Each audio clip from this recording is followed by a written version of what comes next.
ഇടതുപക്ഷ ജനാധിപത്യ മുന്നണി എന്ന് പറഞ്ഞാൽ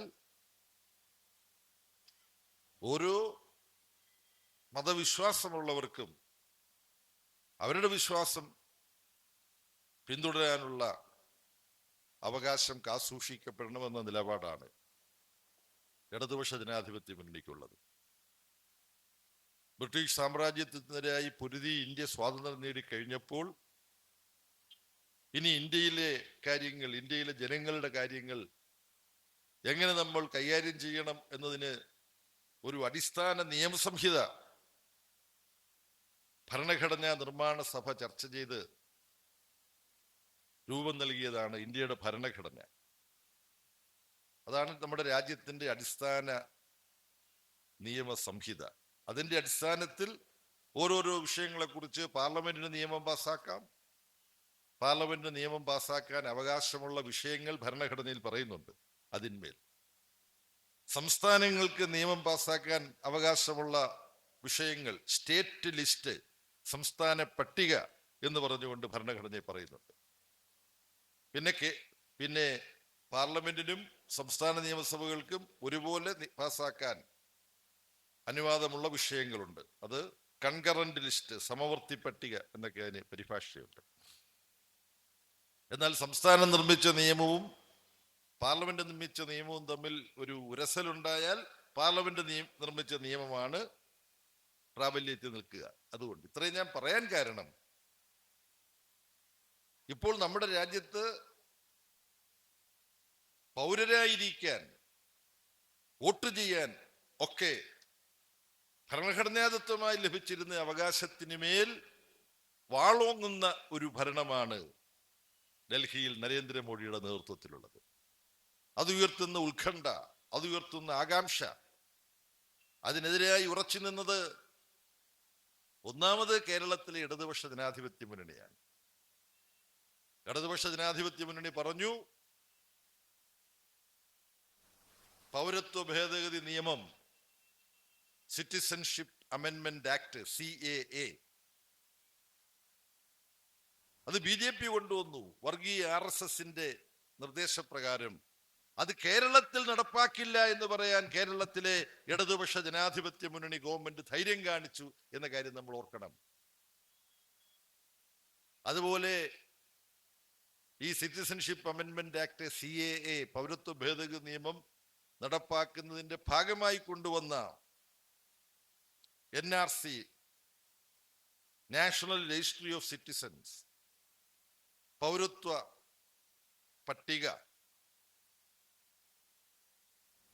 ജനസംഖ്യ കണക്കെടുക്കുന്നതിനൊപ്പം, സെൻസസിനൊപ്പം NRC നടപ്പാക്കാൻ കേന്ദ്രം, ഡൽഹിയിലെ BJP ഗവൺമെന്റ് ആലോചിച്ചപ്പോൾ കേരളത്തിൽ ഇത് നടപ്പില്ല എന്ന് LDF ഗവൺമെന്റ് പിണറായി വിജയന്റെ നേതൃത്വത്തിൽ പ്രഖ്യാപിച്ചു.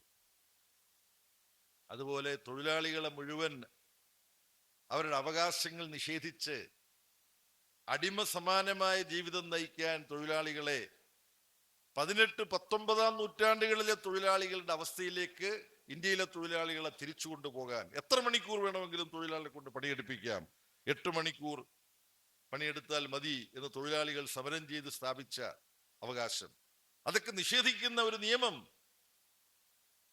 ഡൽഹിയിൽ BJP ഗവൺമെന്റ് കൊണ്ടുവന്നപ്പോൾ തൊഴിലുമായി ബന്ധപ്പെട്ട കാര്യങ്ങളിൽ പാർലമെന്റിന് നിയമം പാസ്സാക്കാം, സംസ്ഥാനങ്ങൾക്കും തൊഴിൽ നിയമങ്ങളുമായി ബന്ധപ്പെട്ട അധികാരമുണ്ട്. അതുകൊണ്ട് കേരളത്തിൽ ഇടതുപക്ഷ ജനാധിപത്യ മുന്നണി ഗവൺമെന്റ് പറഞ്ഞു, BJP കൊണ്ടുവരുന്ന, ഇന്ത്യയിൽ നടപ്പാക്കാൻ ഉദ്ദേശിക്കുന്ന തൊഴിലാളികളെ ദ്രോഹിക്കുന്ന ലേബർ കോഡ് കേരളത്തിൽ നടപ്പാക്കില്ല, കേരളത്തിൽ പണിയെടുക്കുന്നവർക്ക്, തൊഴിലാളികൾക്ക് സംരക്ഷണം കൊടുക്കും എന്ന് പറഞ്ഞു.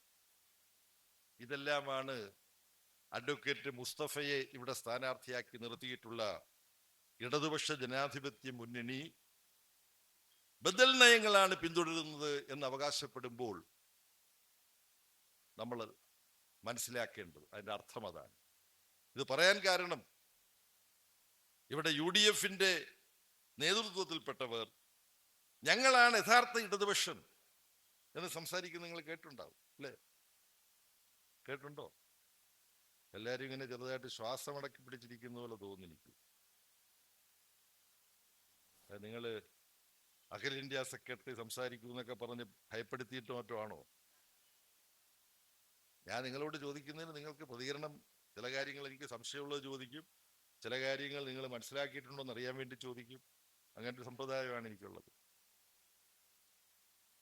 അപ്പൊ ഞങ്ങളാണ് യഥാർത്ഥ ഇടതുപക്ഷം എന്ന് വി.ഡി. സതീശനും രാഹുൽ ഗാന്ധിയും ഒക്കെ പറയുന്നത് നിങ്ങൾ പത്രത്തിൽ വായിച്ചിരിക്കുമല്ലോ, അല്ലേ? ശരിയല്ലേ? ആ പറഞ്ഞതിന്റെ ഒരർത്ഥം എന്താ? അതിന് പല അർത്ഥങ്ങളുണ്ട്. അതിന്റെ ഒരർത്ഥം, കേരളത്തിൽ ഇടതുപക്ഷമാണെന്ന് പറഞ്ഞാലാണ് ജനസ്വീകാര്യത കിട്ടുക. അങ്ങനെ അർത്ഥമുണ്ട് അതിന്.